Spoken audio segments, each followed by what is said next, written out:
Welcome to the Wealth Detective Podcast. Are you ready to become your own wealth detective, to find money in new ways and experience wealth like never before? Well, come along for some wild stories that will teach you, inspire you, maybe even shock you a little bit. And let's get ready to build wealth together. Okay, welcome back. And this time I'm recording from Lisbon, Portugal, my current favorite place in the entire world.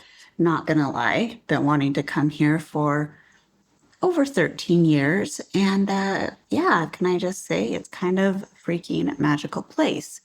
Now, if I had really been planning well, I would have recorded an episode in Greece, Italy, and Portugal, but apparently I did not do it while I was in Greece. So you only get episodes from Italy and Portugal. However, I know the audio's not as great because I don't have my microphone with me, so maybe it's really good because bless James's heart, my producer, he does an amazing job of making these sound good, even without the right equipment on my end. So, welcome back. All right. First, just want to put it out there that things are shifting with my company, Healing Hope. I have posted a ton online. I have been very extremely visible the last few years, and that is changing. I'm really done with it. So if you have seen any of my few videos, reels online recently, I basically have said, guess what? You're not going to be seeing me online very much. Currently, my marketing plan is 1, maybe 2 reels a week, and that is it. Probably not even going to be sending out emails to my email list. Literally, the only way that you will be able to find me and work with me is 1, if you know me, 2, if you have been referred to me, or 3, if you happen to stumble across this podcast or my website, then you might get the chance to actually work with me. And you know what? Who knows how long I'll keep this podcast going? Maybe it will literally just be if you know me or you were referred to me by somebody that knows me or has worked with me. And here's why. Well, I don't know. I'm not going to go into huge detail of it. But basically, I'm just kind of done and things have to shift. So I'm giving the heads up. You will not get my content without working with me, basically. You will not have access to what I'm offering. You will not get the benefits of your life changing without investing to work with me and be in my space, my energy, and what I create. And that's just how it's going to be. Like I said, 1 reel a week, probably no emails, and my retreats and events will probably be just invite only. So again, literally, if you know me or have been referred by me or by someone to me, that's how things are shifting. That's where things are going. So I wanted to be very upfront. I wanted to put it out there. I wanted to let you know that there will still be stuff happening. Things will still be continuing. Life will still be changing in dramatic and incredible ways. It just won't be online. You just won't see it. And so, you get to choose in. You get to, choose in if that is what you want. Okay, for today. That was all just like pre-stuff that, I needed to give you the information, the update. Okay, so what we're going to talk about today. And, here's the other thing that's shifting. My podcasts are probably going to be a lot more of my really random, weird thoughts because, it's taken me a lot of years to understand and accept that I view the world in a really unique way. And that most people don't see it the way that I do. And it's not a bad thing. And in fact, what I have been told repeatedly recently is you need to share your really unique perspective with the world. And I have hinted at it. I have shared aspects of it, but you're probably going to get the full on weird stuff at this point. Last week's episode was a pretty good weird insight. Today's going to be also kind of a unique perspective. So they're going to be much more blunt, frank, straightforward, my really unique perspective. They may or may not have a quote unquote purpose. They may or may not be quote unquote marketable to a specific group or a specific anything. And quite frankly, I don't care. I am so done. I am so done with traditional quote unquote business strategy of what is quote unquote supposed to work and all the things that you have to do or need to do or all the stupid bullshit stuff that is out there. I am done. And I already know that when I do business my way, it works freaking well. So why the hell am I not doing this business my way? So this is me fully stepping into doing business my way. Therefore, like I said, you are going to get some of my weird ass thoughts. And so here we go.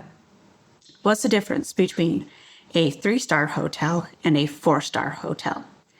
Sounds totally random, I know, but let me tell you. Where I know I've mentioned this before, but where I sleep and where I stay is actually really critically important for me. I do believe that everyone can stay in nice locations, but literally, according to my astrology and my gene keys, like it's pretty much key to like me being able to function. But sometimes I devalue myself because we all do it and we're all learning. And I get to a point where I like really, really value myself and take care of myself well. And then I kind of like, fall back into old patterns and whatever. So anyway, so sometimes what all this to say is sometimes I think, oh, I don't actually need to stay in a 4-star hotel. Maybe I'll try to save some money. You guys, if you ever hear those words come out of my mouth, tell me, Jamie, that's a terrible idea. You know yourself better. Stay in the 4 or 5-star hotel. Okay. That's the whole moral of this story. Okay.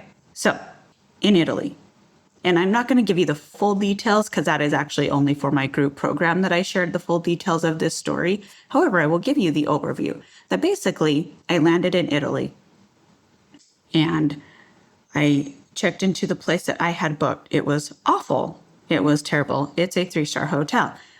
I checked out an hour and a half later. I didn't even sleep there.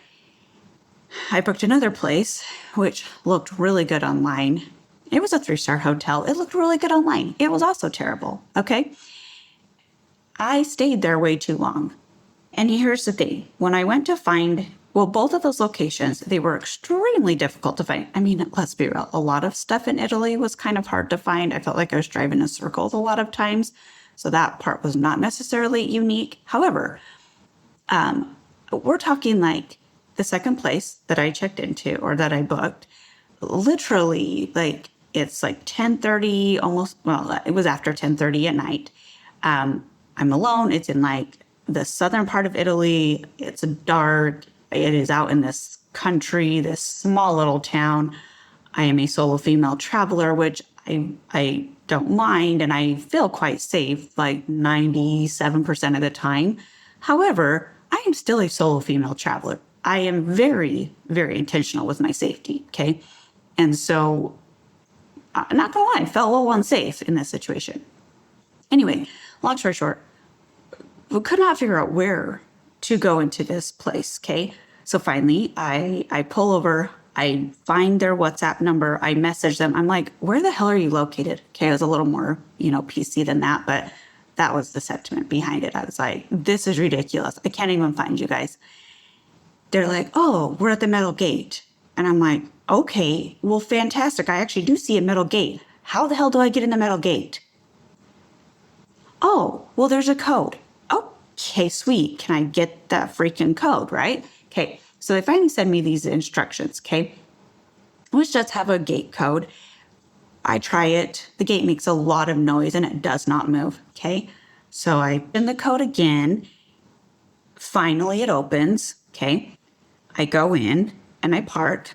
The place is completely empty. I mean, thank goodness there was a wall and a gate surrounding this complex, but like literally I was the only one there for like 3 nights. It was awful, if I'm going to be kind of honest.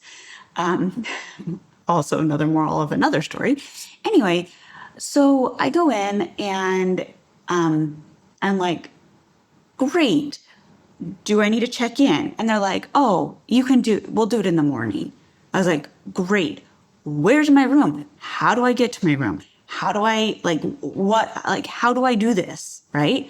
And they're like, oh, just go to the left of the reception desk and go to cam 7 it's right there. And I was like, oh my gosh, WTF, I don't even care. Like, fine. So I'm like, because I always carry my backpack and then on my back, and then my carry-on backpack on my front case. So I'm like lugging all my crap around, right? I walk around, and again, it is dark in this countryside, right? Anyway, so I go, and the key was in the door. Okay, so thankfully I got into my room. Okay.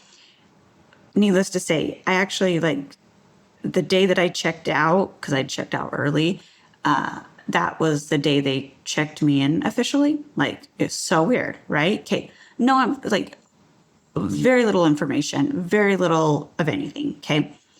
Now, mind you, when I knew I needed to leave the next day, but again, sometimes we struggle to choose ourselves, right? Like, let's just be real. Okay. So anyway, finally, I got some sense talked into me, right? And I was like, Jamie, just pay for your third location or your third housing in this same location. You will be much happier if you do this. Okay. So I booked this 4-star place, and I had taken an underground olive tour there. So I already knew that the energy was good. I already knew like it would be a breath of, right? Okay. So I, I park my car, and I walk in, and they're like, oh, hello. And number one, they spoke English. The other place did not speak any English. Anyway, so they're like, hello. And let me caveat that I don't expect people in other countries to speak English. I'm in their country. I should know their language. Okay. However, number one, I appreciate when they speak English. And number two, in hospitality, that is like the common language among any country. And so it just typically, at least enough English to like do a check-in process is done. And in this other place, it wasn't there. Okay. Anyway, I check in, they hand me a paper with 2 sides filled with information of when the restaurant's open, when the spa is open, when like that one towel comes with the pool, that you need a reservation for the restaurant, when like if you wanted to do the olive tour, when that is, when how to do the bike rentals, okay, like printed 2 pages of information, okay? Then they gave me a whole nother paper. I don't even remember what was on that one, but with more information, okay? Then the cutest girl walked me to my room. As we're walking, she's like, here's the restaurant. You enter through that sliding glass door right in front. Here's a pool. Here's a pool bar. There's the bikes. Okay, information. Okay, as we're walking, I said something about like going on the olive tour a few days prior, and she goes, oh my gosh, that's why we recognized your name. She's like, when we saw the reservation come in, we knew your name. We just didn't know how. And I was like, yeah, that was me. I was here just a few days ago, and I love this place. Okay. So they remembered me. They knew my name.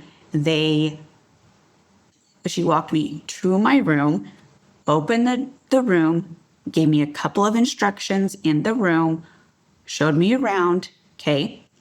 Then when I went to, I think it was breakfast the next morning, the lady that was checking me in, she looks at me, and we both recognize each other because she happened to be the one that had done my olive oil tour.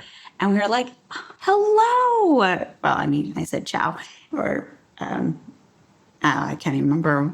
Anyway, I've spoken so many languages in the last few weeks, I don't even remember right now. So we say hi, and I was like, hey, so I was so impressed with this place. I checked in. Anyway, super cute. Okay. I go to sit down. Anyway, she had remembered from my tour that I couldn't eat. I technically can't have wheat, but it's easiest to just say gluten, right? Okay. So she had remembered. So she like came to my table and was like, oh, the chef is going to figure out something that you can eat. And I was like, oh, well, thank you. Okay. So they bring me these muffins, and then they said something about like they were going to make me something the next morning. And I said, actually, I have to leave at 7:30 for the airport. And breakfast started at 8. So I was like, I won't actually make it here by, for breakfast. They were like, oh, we will get you to go muffins. And I was like, oh, okay, great. Okay. Mind you, they were way more concerned about me having breakfast the day I was leaving than I was. I was just like, well, I'm leaving before breakfast hours. So like, therefore I lose out on breakfast. Okay. I'm like, got a granola bar. It's what I live on sometimes when I travel. So I was like, great, I've got a granola bar. I'm taken care of, right? No, one of the servers brings out this plastic bowl with like a couple of muffins in it. And he's like, are you sure this is enough? And I'm like, yeah, thank you so much, whatever. Okay. So then I go to check out, and I was checking out that night so that I didn't have to do it early in the morning. And bless their hearts, they too were super concerned about me having breakfast the next morning. And I was like, oh, well, they gave me stuff this morning. And the one lady looks at me and was like, well, that will be gross by tomorrow. And I was like, oh, no, it's prepackaged because it has to be gluten-free, blah, blah, blah. And she's like, oh, okay, because that was not going to work. Okay, do you notice the difference that I'm telling you? Okay, like this was the most stark difference that I was like, what? Yeah, what is the difference between a 3-star and a 4-star? Right there, my friends. And that doesn't even include the amenities, the light, the spaciousness, the airiness, the energy, all the things that physically are in place there, but also just how I was treated and how the process was for checking in. The information, oh my goodness, information, that is a 4-star quality, okay? And no one's perfect at it. Let's just be real, okay? However, like that is one thing that I really try to be intentional with. And again, I'm not perfect. I mess up sometimes. However, I try to be very intentional, especially with my retreats or any type of travel that I do with other people, is to just give information. Like simply having information calms the nervous system, calms anxieties, calms everything down, and it allows you to actually be present and just be taken care of and just be present, right? So, like I said, my podcast may or may not have any quote unquote like moral of the story or point or life lesson. However, all I really want to do is just share my travel stories and just share random insights that are normal for me because they're happening all the time in my brain, but are apparently kind of unique sometimes.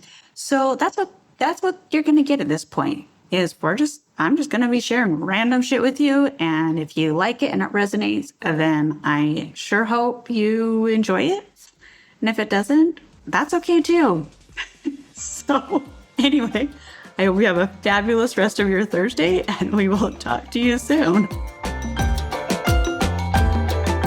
If you enjoyed this episode, there are more tips, tricks, and fun ways to bring in money in my weekly newsletter. Sign up and get all the juicy details every single Monday.